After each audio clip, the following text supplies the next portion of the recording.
y metodología de abdomen. En este punto vamos a tocar lo que es la parte de vías renales, renal y vías urinarias, ¿ya? Si bien la mayor parte de lo que son los estudios radiológicos,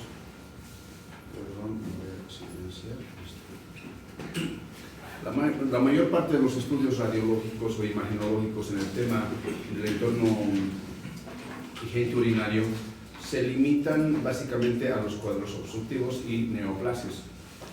La funcionalidad, exceptuando digamos el renograma o la gamografía renal, es la única que tiene utilidad, ¿no? Pero sin embargo, primero para hablar un poquito de lo que es la parte de la estructura imagenológica del aparatamiento urinario, debemos recordar la estructura como tal anatómica del sistema urinario, ¿no? El cual está formado por dos estructuras grandes. Primero hablamos de los riñones, que es el órgano central, ¿ya? Y las estructuras que van recolectando todo lo que es la orina y lo van desechando a través de las vías urinarias. Las vías urinarias se dividen en tres segmentos: uréteres, vejiga y la uretra, ¿no? Entonces, cada uno de estos tiene su propia característica, tomando en cuenta que los riñones son dos órganos retroperitoneales que se encuentran en fosas lumbares, que miden entre una dimensión entre 11 a 12 centímetros de longitud o de tamaño, de un polo hasta el otro polo. Habitualmente, el polo superior, donde están las glándulas suprarrenales, se proyectan hacia la duodécima vértebra dorsal, ¿no? Entonces, eso es como una referencia anatómica que vamos a ir viéndolo. Posterior a lo que es a los riñones, vienen lo que son las vías urinarias, como ser los uréteres. Los uréteres tienen una trayectoria aproximada de 25 centímetros y esta llega a constar de 4 segmentos o 4 porciones. Estas 4 porciones se van dividiéndose de la siguiente forma. La porción 1 se le denomina la porción lumbar, que está en estrecha relación con el músculo psoas, ¿ya? Este segmento es el segmento o el tercio superior, ¿ya? Es uno de los segmentos que más patologías va a llegar a tener, desde litiasis ureterales hasta estenosis ureteral, ¿ya? Entonces, este es uno de los puntos que frecuentemente vamos a ir visualizando. A partir de ese punto ya empieza a desaparecer prácticamente el uréter y no es visible ni en los estudios radiológicos con contraste, medianamente, ¿no? Entonces, la segunda porción es la porción ilíaca, el cual está relacionado con lo que es con la arteria ilíaca común. La tercera es la porción pélvica, y como porción pélvica se encuentra dentro de lo que es la cavidad pélvica, relacionado en las damas, por ejemplo, con la arteria uterina y la región vaginal, en los varones con el conducto deferente y las vesículas seminales. Entonces, estas son las referencias anatómicas en cuanto a la tercera porción. La tercera porción habitualmente no vamos a verlo, ¿ya? No la vemos, no la distinguimos, ¿ya?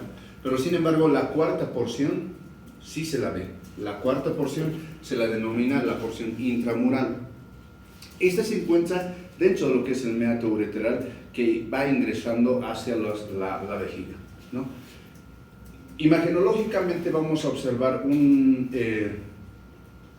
como una especie de geyser, ¿no? Cuando sale vapor a gran presión, ¿no? de los lugares volcánicos, similar a eso, al cual se le denomina jet ureteral, que más adelante les voy a ir mostrando. Generalmente cuando existe jet ureteral son cuadros de reflujo vesico-ureterales, ¿ya? Entonces, eso en cuanto a lo que es los ureteres. Luego tenemos a la vejiga. La vejiga como tal es una estructura fibrosa, ¿ya?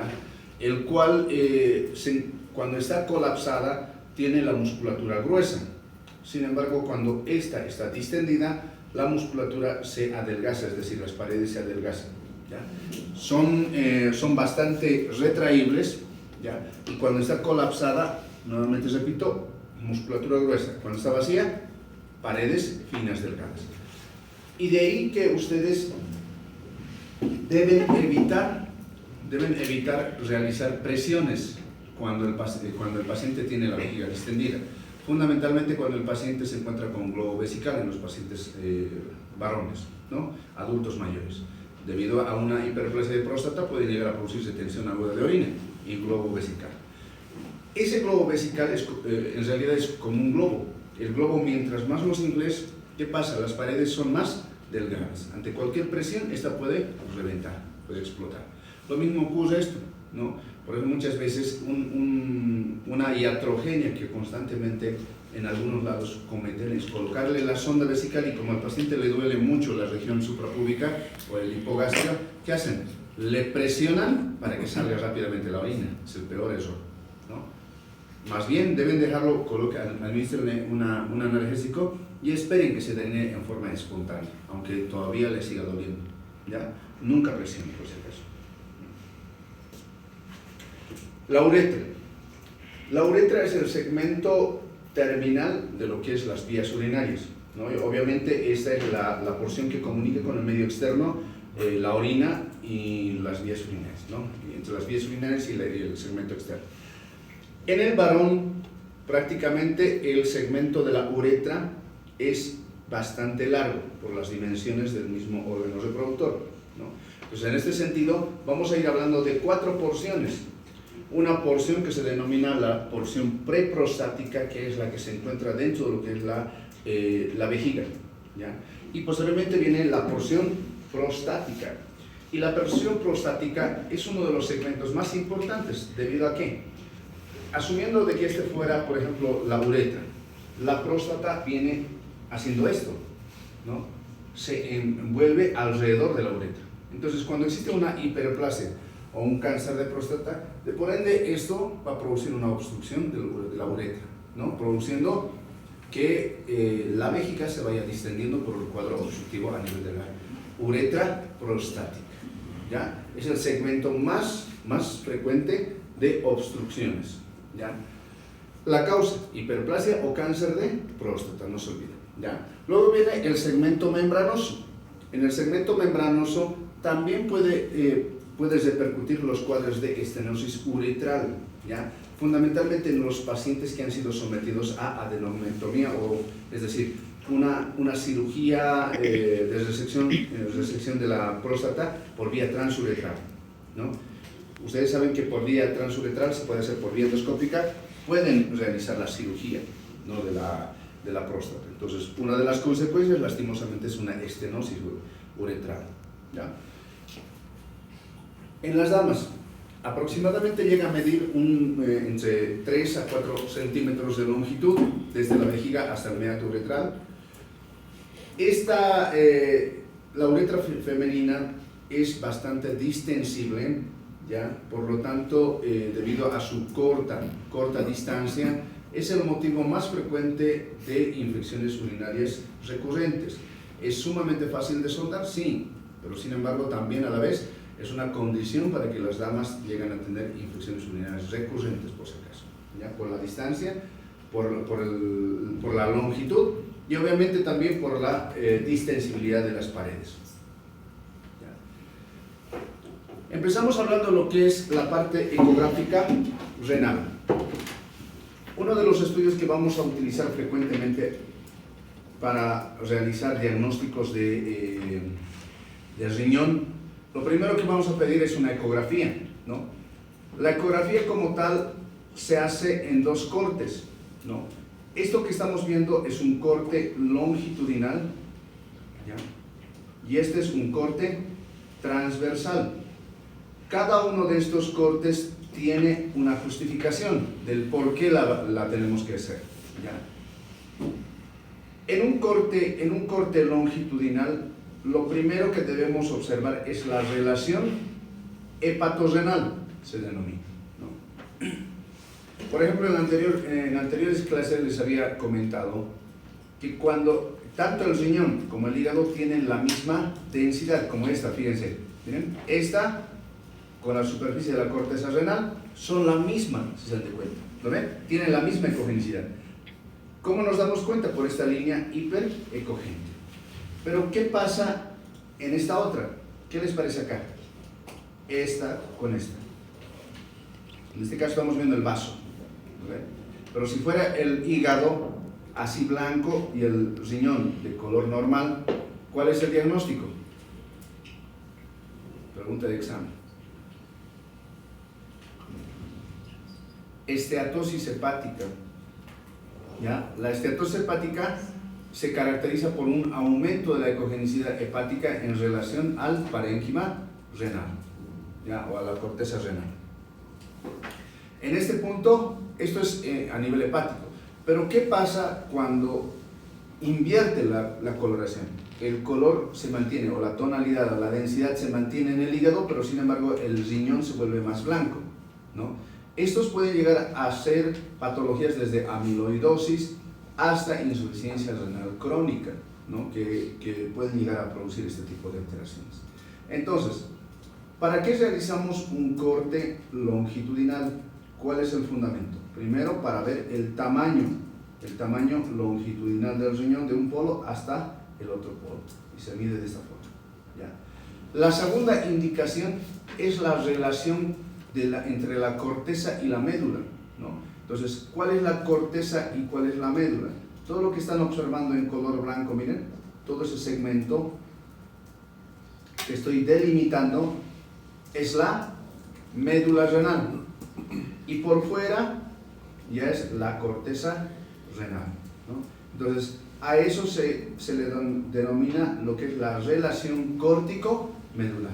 Por ejemplo, si esto fuera a medir 2 centímetros, la sumatoria de esta extremidad con esta otra extremidad debería medir también 2 centímetros, ¿ya? Esa es una adecuada relación córtico-medular.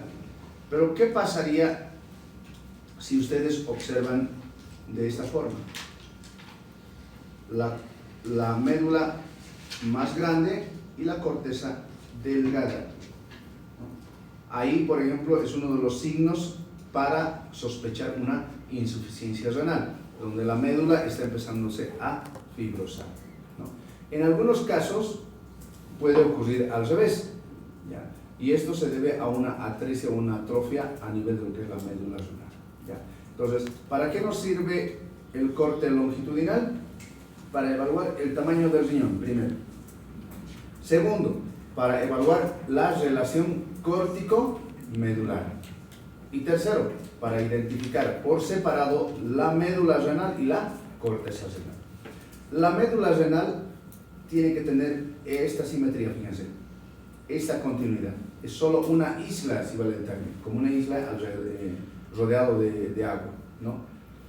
En algunos casos puede llegar a existir una variante anatómica que se llama el doble sistema pielocalicial, y esto consiste que esta zona blanca va a dibujarse acá uno y acá otro, así, ¿ya?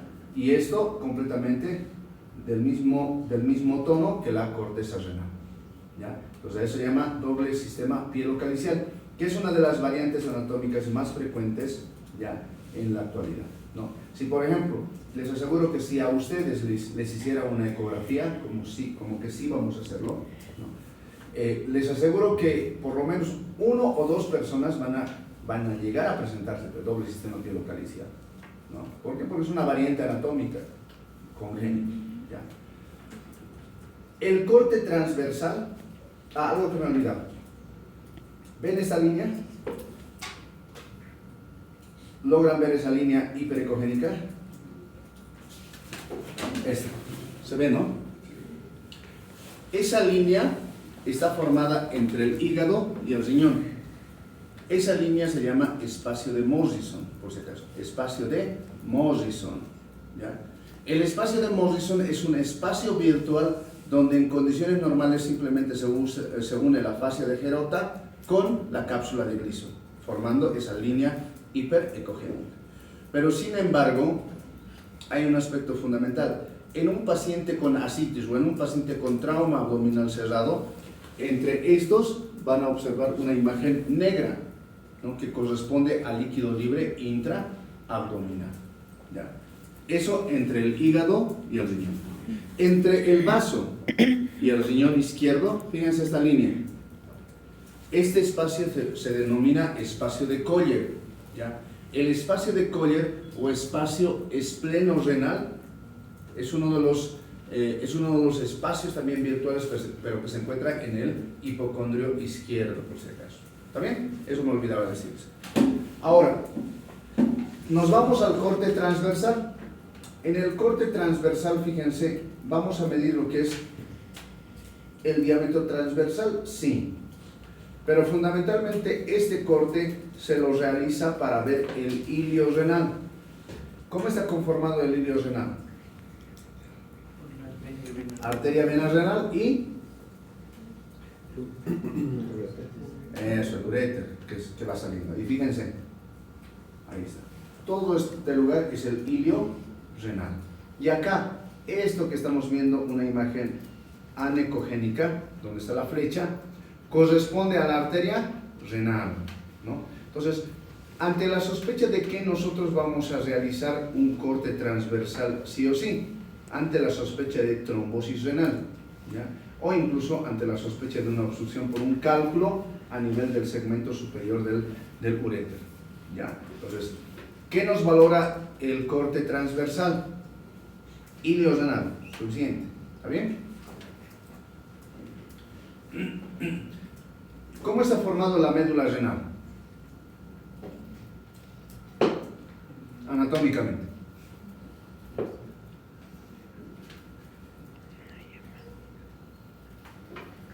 ¿Cómo?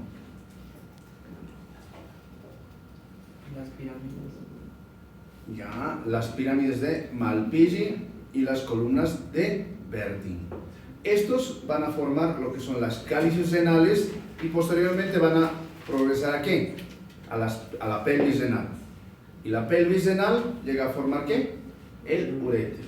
¿Vale? Entonces eso no se olvide, ¿no? Porque más adelante vamos a necesitar esta relación del por qué un paciente con una litiasis o una estenosis uretral o ureteral llega a producir un proceso de hidronecrosis, por ejemplo, ¿no? Porque va siendo gradual, ¿ya? La anatomía en la vejiga, la anatomía ecográfica en la vejiga. Para explorar vejiga, uno de los requisitos imprescindibles es que el paciente tenga la vejiga repleta, llena, por lo menos a una capacidad adecuada, para que nosotros podamos distinguir esta imagen de esta forma, ¿no? Recuerden que un paciente, entre el género masculino y femenino, ¿quién es el que más retiene mayor cantidad de orina en la vejiga? Las damas, ¿no? Tienen mayor capacidad vesical que el varón, ¿no? Entonces, debido a eso, ojo, también son condicionantes a que se produzcan sedimentaciones y se inicie lo que son procesos infecciosos, ¿no? Esa es otra de las causas, por si acaso, ¿ya? O sea que no tienen que aguantarse demasiado, ¿ya?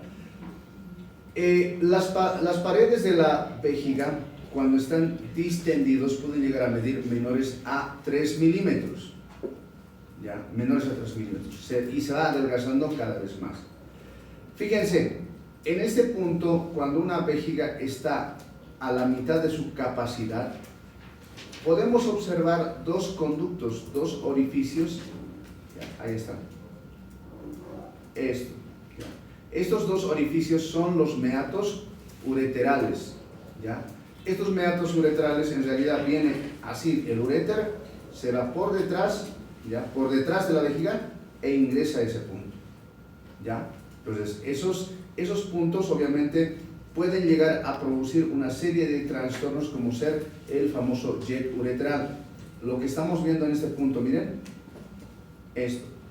esto que estamos viendo se aplica a través del examen Doppler, ¿ya? A eso se le conoce como el famoso jet ureteral, ¿ya? Ese jet ureteral es característico de, ¿qué les he dicho? Reflujo vésico ureteral, ¿ya? Reflujo vésico ureteral. ¿Es normal eso?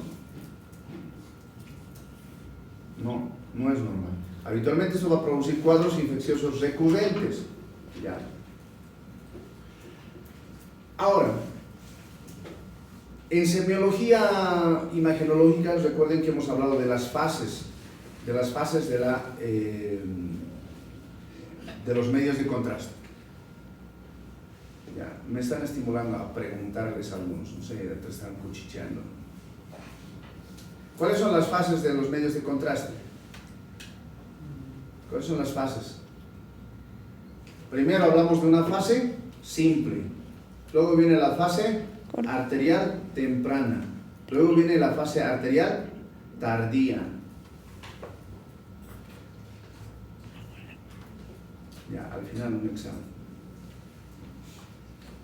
Les repito, fase simple, fase arterial temprana, fase arterial tardía, luego viene la fase hepatoesplénica, luego viene la fase, ¿qué fase? Excretora, y luego viene recién la fase tardía, ¿no? Entonces, esas son las fases que vamos a ir hablando. Incluso hay una imagen que les he mostrado en la fase hepatoesplénica. ¿Qué pasa? Se pinta el hígado. Hay algunas lesiones que en la fase arterial temprana no se van a observar, ¿ya?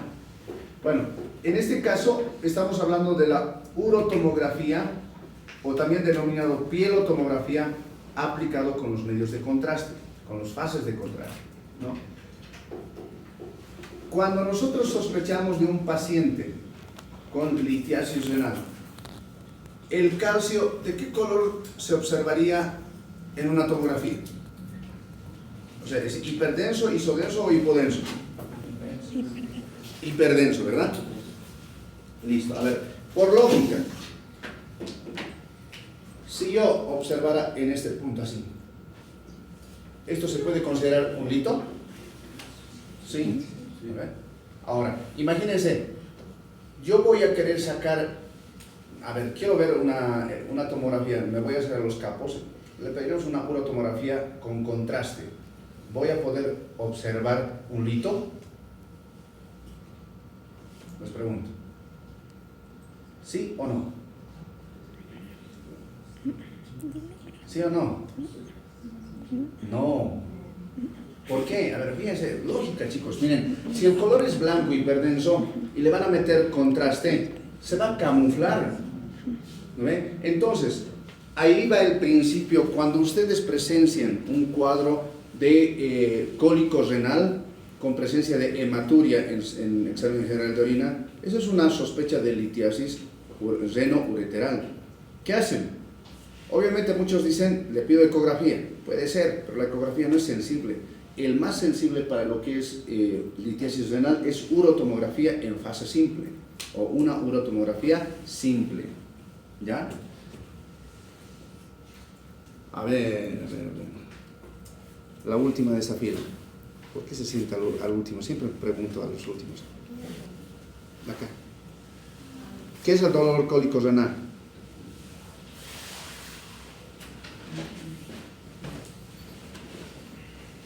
Ya, la última de esta fila.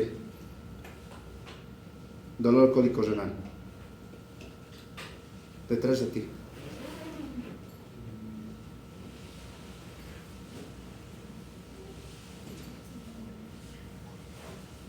El siguiente.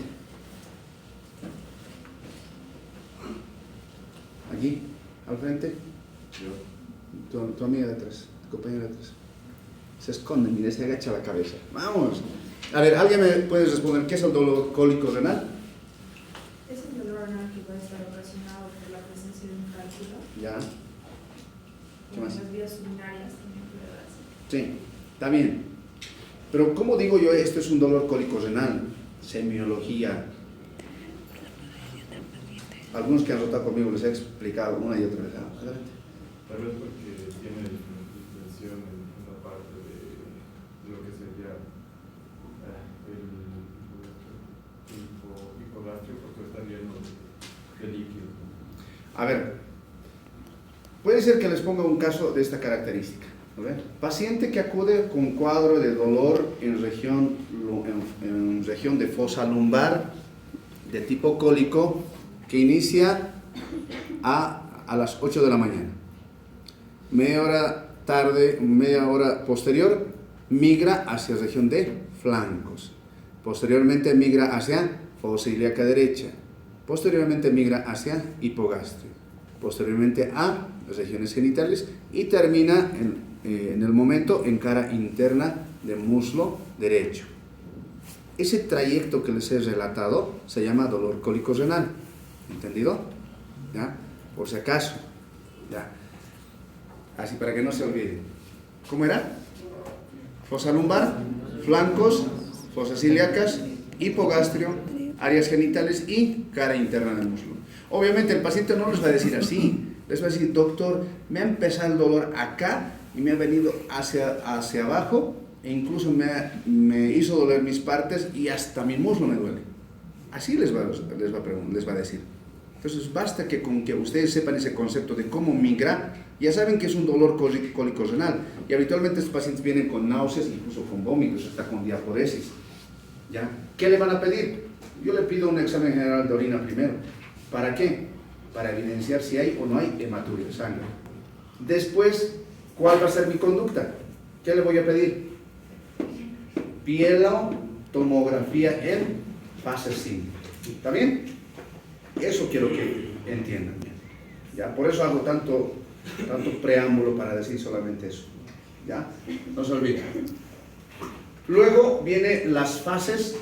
La fase simple es cuando no se le administra medio de contraste. Es una fase donde no tiene contraste. Luego vienen las fases ya arteriales con contraste. Y en esta fase ya vamos a hablar de la fase córtico-medular o la fase arterial tardía, que es lo que más nos sirve en cuanto a lo que es tomografía, y la fase nefrográfica, que termina siendo la fase arterial tardía. ¿Ya? ¿Para qué utilizamos estas fases? Aquí está la respuesta. En esta fase se pueden evaluar mejor los tumores renales, ¿no? Los tumores renales, de acuerdo a la clasificación de Bosniak, se puede clasificar en 4, y eso al final lo vamos a ir tocando, ¿ya? Pueden ser tumores, desde tumores quísticos, ¿ya?, hasta tumores sólidos, y los tumores sólidos generalmente tienen un 95 a 100% de ser neoplasia maligna, ¿ya? Entonces, en este caso, si tengo sospecha de un quiste renal, ¿qué le voy a pedir? Una urotomografía en fase simple o con contraste. Con contraste. ¿No ve? Si son más específicos, yo pido, por ejemplo, si estamos hablando de un quiste renal, puedo pedir una urotomografía con contraste en fase arterial tardía, ¿no? Y con eso ya obviamente ya voy a poder distinguir las lesiones. ¿Está bien? Ya. Y por último, lo que es la fase excretora y la fase tardía. En la fase excretora, ¿qué es lo que hace? Ahí todo lo que es el riñón, si se dan de cuenta, empieza a filtrar todo el medio de contraste, pero sin embargo se realza, ¿qué cosa? ¿Qué estructura? Desde lo que son las cálices, la pelvis, incluso el uréter, ¿no? Entonces, en ese punto, ¿para qué me sirven? ¿Para qué utilizo? Si yo voy a hablar en este punto, miren así. ¿Ya? Esta es la trayectoria de los uréteres.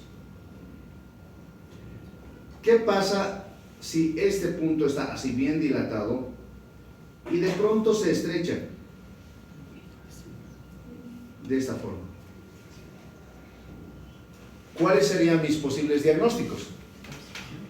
Bueno, en realidad sí, es una obstrucción. Pero ¿cuáles son las dos causas más frecuentes de obstrucción? ¿Cómo? Fuerte.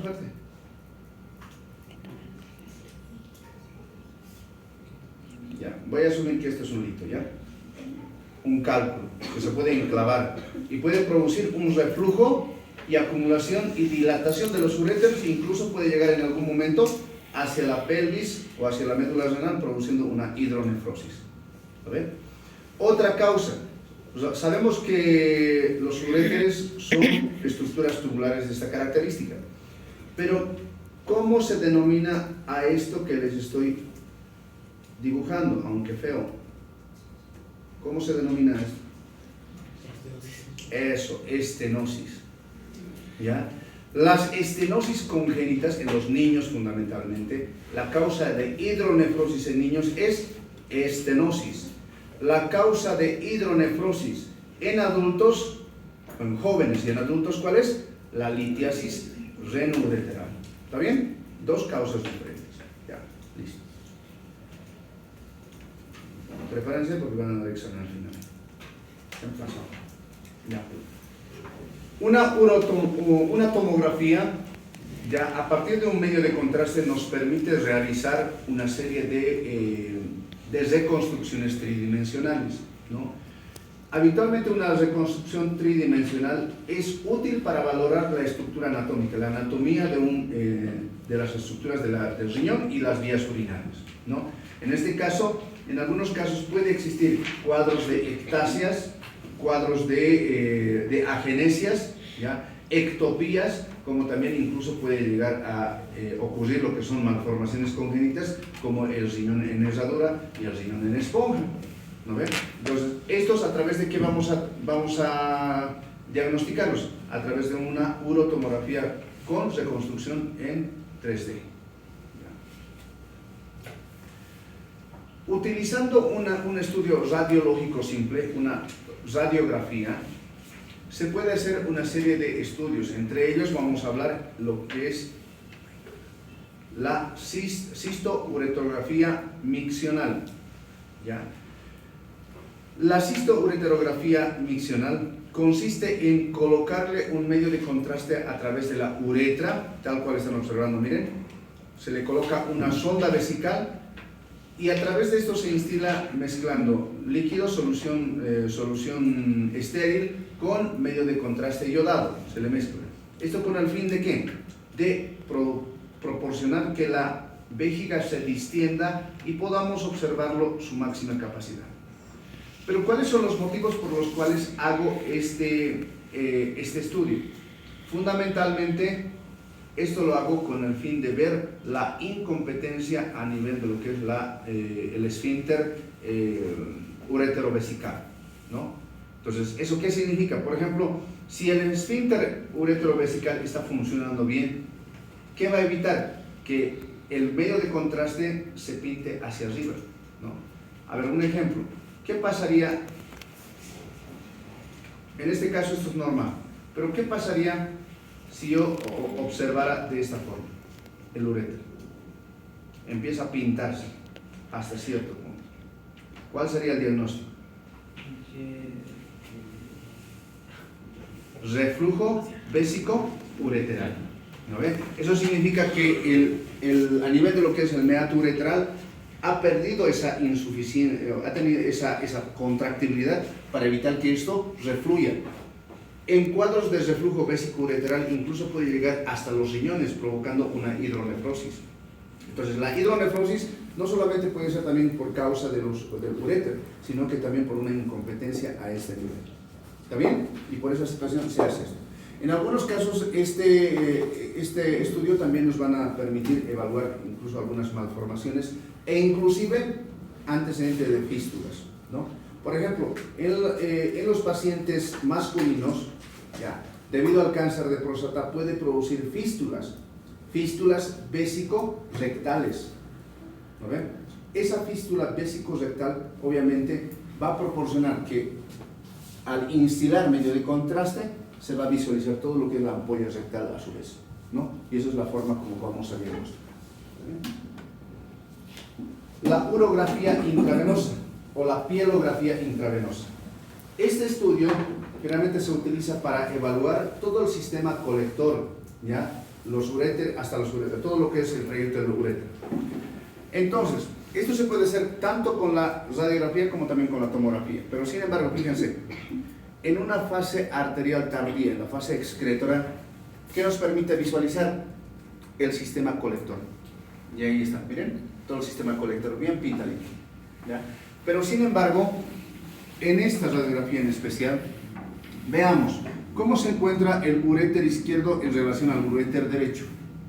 El uréter izquierdo, miren, baja y llega de manera adecuada a nivel de lo que es la vejiga. Existe un estrechamiento a nivel de lo que es la porción pélvica, que es la segunda porción, es normal ese estrechamiento por si acaso, ¿ya? Pero llega, miren, llega normal hasta la vejiga, lo que es el tema del contraste.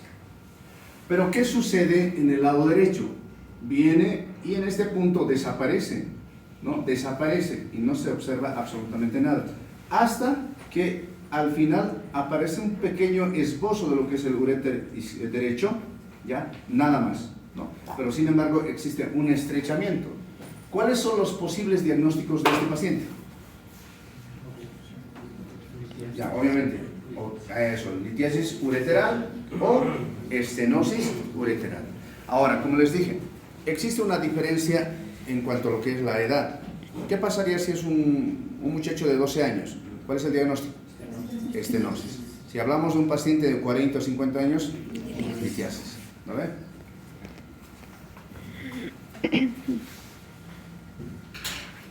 ¿Qué les he dicho que era el renograma?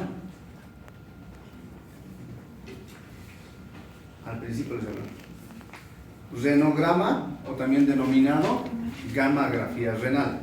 ¿Ya? La gamografía renal generalmente se hace con un medio de contraste en base a tecnesio. ¿Ya? Este estudio es sumamente eficiente para evaluar la funcionalidad de los riñones. ¿Ya? Entonces, si yo tengo sospechas de que mi riñón ya no está funcionando, ya no está filtrando adecuadamente, peor aún en los pacientes con traumas renales, siempre se le debe hacer una gamografía renal. ¿Para qué? Para ver la posibilidad de hacer nefrectomía o si existe la probabilidad de salvar ese riñón.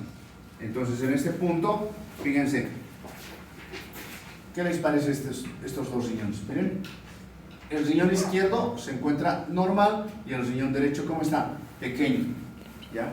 Cuando el tamaño del riñón en la gamografía es menor al 20%, se recomienda realizar nefrectomías.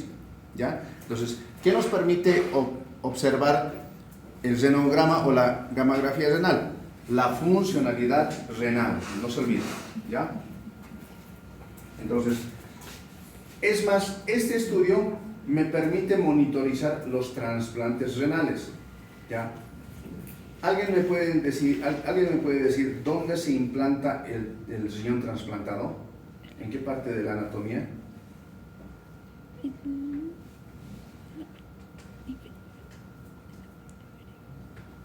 Bueno, ¿dónde se encuentra normalmente? Ya, al principio se acuerdan que les he dicho dónde se encuentra. En región retroperitoneal.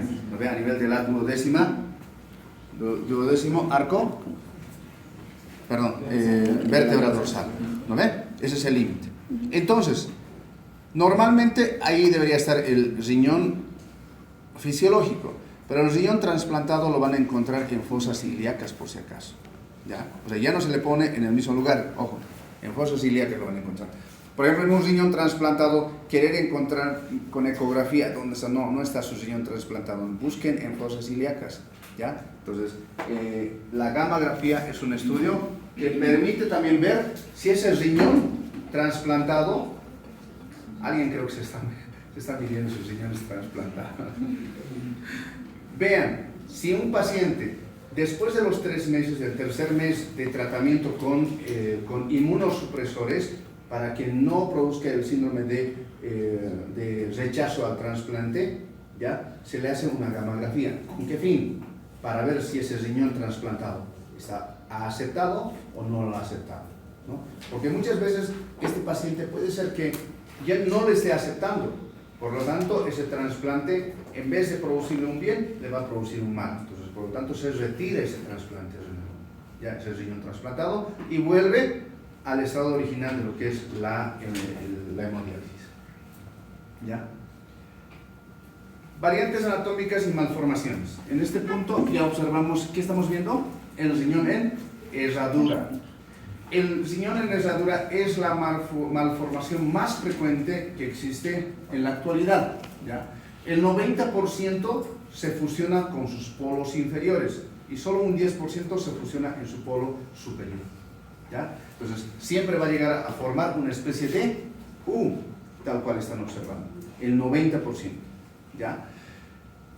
Generalmente, la mayor parte de lo que son los riñones en herradura son totalmente funcionales, pero sin embargo pueden estar asociados en algunos casos a obstrucción de la unión ureteropiélica, ¿no? Es decir, en este punto, debido a que no existe una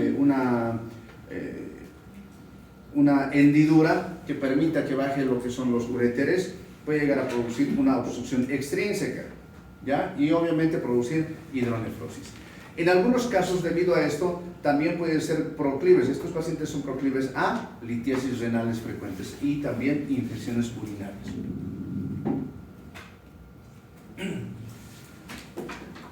Las alteraciones de localización. Podemos hablar de un riñón ectópico o una tosis renal, ¿no?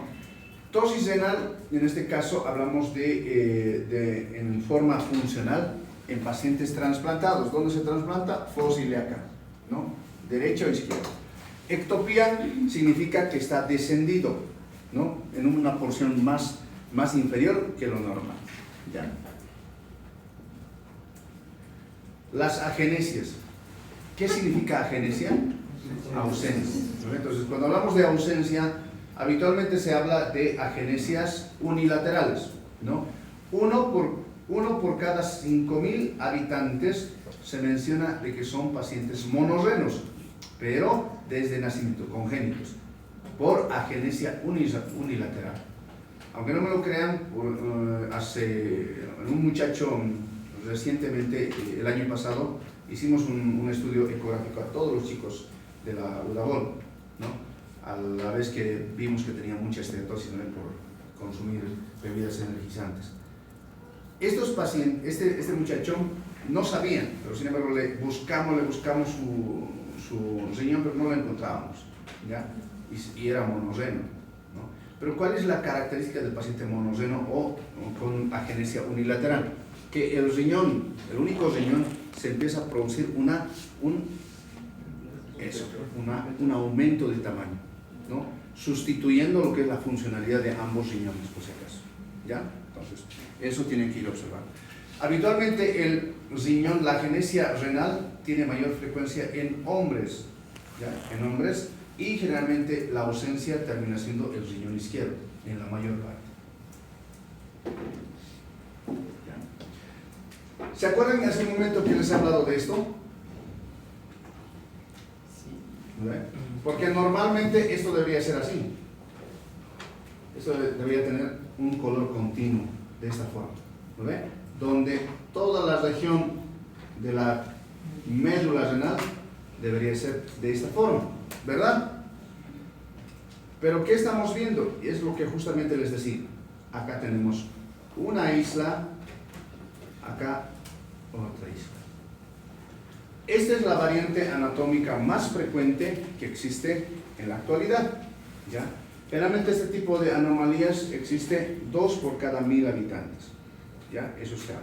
Entonces, fíjense, a esto se le conoce como doble sistema pielocalicidal o doble sistema colector, como también se le conoce, ¿ya? Este tipo de pacientes pueden ser proclives a infecciones urinarias, sí existe la probabilidad. Pueden ser proclives a realizar litiasis renales, también es una posibilidad, ¿ya? Entonces, fíjense, si hacemos una tomografía, vamos a observar así, ¿no? Acá tiene su propio cáliz, pelvis y su propio uréter. Acá arriba también su otro sistema colector, ¿no? Formando el doble sistema colector, o también denominado doble sistema pielo-cáliz. Patologías obstructivas. Como les decía, las patologías obstructivas a nivel de los uréteres pueden llegar a producir este cuadro que se denomina reflujo vésico ureteral. ¿Eso qué significa?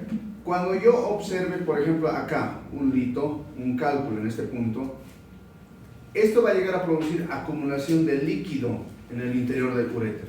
Entonces, en un estudio radiológico o tomográfico o incluso ecográfico, sí se va a poder apreciar el uréter en su segmento superior, ¿ya? Levemente. Esto es es un reflujo vesicoureteral grado 1. Un grado 2, no solamente ya se visualiza el uréter, ¿ya? Sino que el riñón como tal, esto que están, a ver, me voy a ir atrás. Esto que están viendo, este riñón que están observando, que normalmente debería observarse así, blanco, ¿ya? Todo blanco. ¿Qué sucede? Empieza a refluir en la orina y empieza a producir esta imagen. Así. Empieza a ponerse anecoico. Así. con contenido líquido. ¿Ya? A esto se le conoce como ectasia pielocalicial. ¿Ya? Entonces, en un grado 2 ya existe ectasia pielocalicial leve. ¿Ya? Leve. Esto es un grado 2. Y en un grado 3 ya existe una ectasia pielocalicial moderada, con dilatación, con presencia de tortuosidades en el uréter. Es un grado 3. Y un grado 4 ya tiene una ectasia severa con presencia de dilatación severa del uréter proximal. Fíjense, el uréter se encuentra más dilatado. Esa es una ectasia grado 4. Y un grado 5, simplemente vamos a hablar de una hidronefrosis. Todo el sistema pielocalicial desplaza la médula y la corteza y se encharca completamente de líquido, tal cual están observando. ¿Ya? Entonces, esos son los cinco estadios del reflujo vesico-ureteral. Las causas primordiales son, en primer lugar, litiasis renal y la estenosis ureteral. ¿Ya? Las litiasis renales en un 75%, ¿qué habían sido? Cálculos de fosfato de calcio. ¿Ya? Entonces, la mayor parte. Enfermedad renal poliquística. En la enfermedad renal poliquística, si bien imagenológicamente mucho no lo vamos a poder reconocer en una ecografía y entre una tomografía, es mejor realizar una tomografía y con contraste en fase córtico-medular. ¿Recuerden? Ese tipo de enfermedades en el adulto y en el niño son diferentes en cuanto a morfología. Porque cuando hablamos de enfermedad renal poliquística del adulto, ¿ya? ¿Qué significa? Que nacen con esa enfermedad. ¿Y cuál es la característica de esta enfermedad? Que presentan quistes mayores a 5 milímetros, ¿ya? Pero de diferentes tamaños, ¿no? Otras pueden superar incluso más de los 5 centímetros. Pequeñitos, grandes, de todo tamaño, ¿ya? Mostrando una imagen completamente diferente, ¿no? Puede existir de pequeño tamaño, de mediano tamaño, hasta un tamaño mucho más grande, ¿no? Esta es una enfermedad poliquística del adulto. En la enfermedad poliquística del recién nacido, ¿ya? Ocurre lo siguiente, que habitualmente estos son microquistes, son pequeñitos, y estos pueden llegar a medir entre 1 a 2 milímetros de diámetro. Pero la característica esencial es que todos miden del mismo tamaño, todos son del mismo tamaño, ¿no? Son simétricos los quistes. Por eso es que en el riñón de la enfermedad poliquística del recién nacido se le denomina riñón en esponja, ¿ya? Y estos obviamente van a estar asociados, como es del recién nacido, o sea, han desarrollado durante su periodo fetal. Estos pacientes pueden llegar a presentar cuadros de alteraciones o deformidades asociados a la deficiencia de líquido amniótico, porque no se olviden que la orina es el componente principal del líquido amniótico, ¿no? Y la fuente de alimentación. Por lo tanto, estos pacientes pueden llegar a tener hipoplasia pulmonar e incluso retardo de crecimiento intrauterino. Habitualmente, en un 87%, ya la muerte termina llegando a los 5 años de vida posterior, ¿no? Y algunos entre los solamente un 67% llega hasta los 15 años, pero esto siempre haciendo diálisis. Ya casi terminando. Esto que estamos viendo son las lesiones renales. Vamos a hablar de la clasificación de Bosnia, ¿ya? La clasificación de Bosnia nos habla de 4 tipos.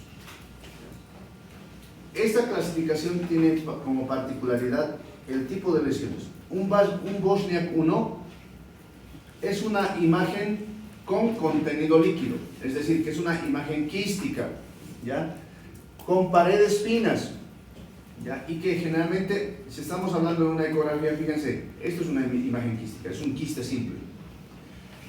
Un Bosniak 1 habitualmente debería controlarse cada año o cada 2 años, con el único fin de evitar que esto crezca. Es decir, que al hacer ecografía monitorizamos que no haya crecido mucho, ¿no? Sí puede crecer, pero si en algún momento crece y comprime el riñón, lo más recomendable es hacer directamente la nefrectomía. No existe quistectomía a nivel nacional.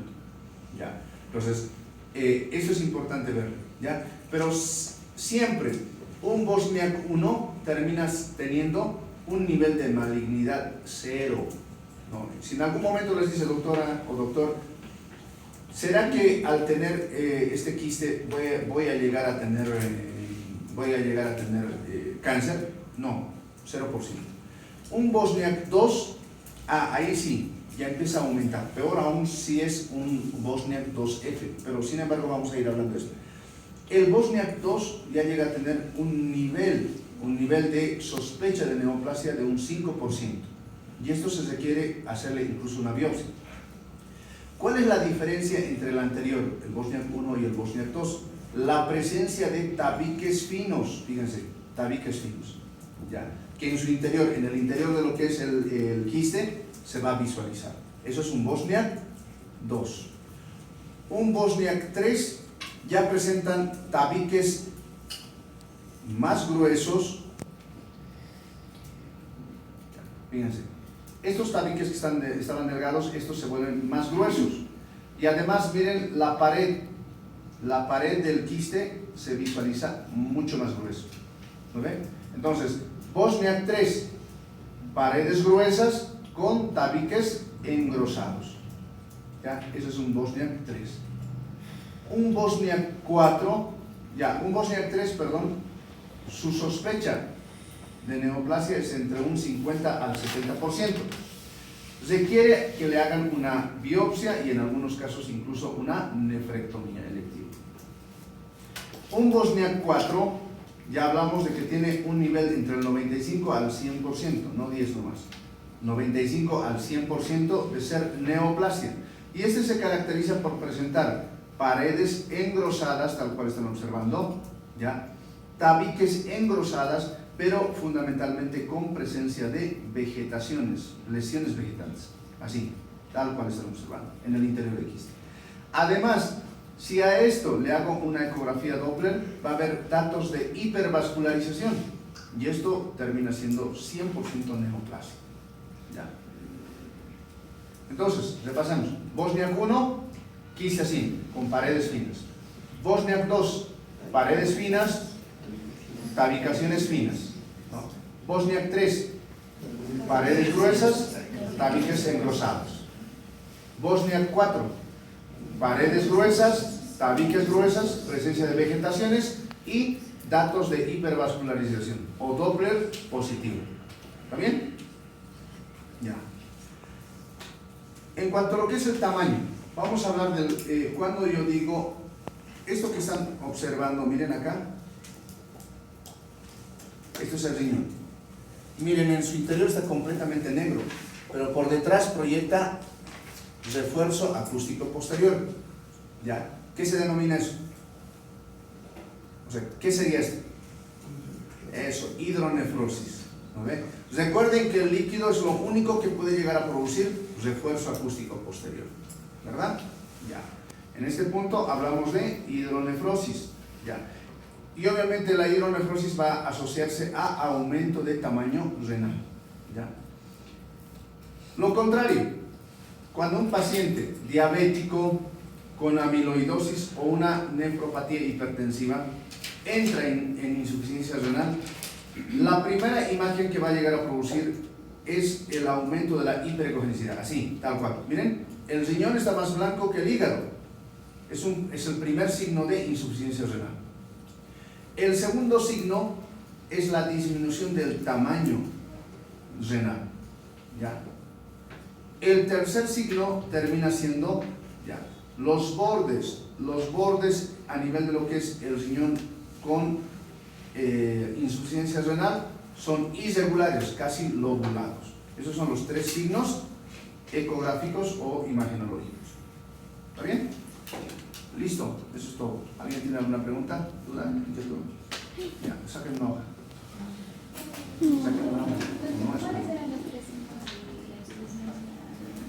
Imagen hiperecogénica renal, disminución del tamaño renal y bordes lobulados.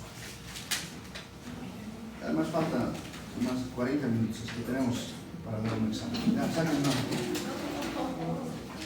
Vamos, no les he preguntado si sí o no.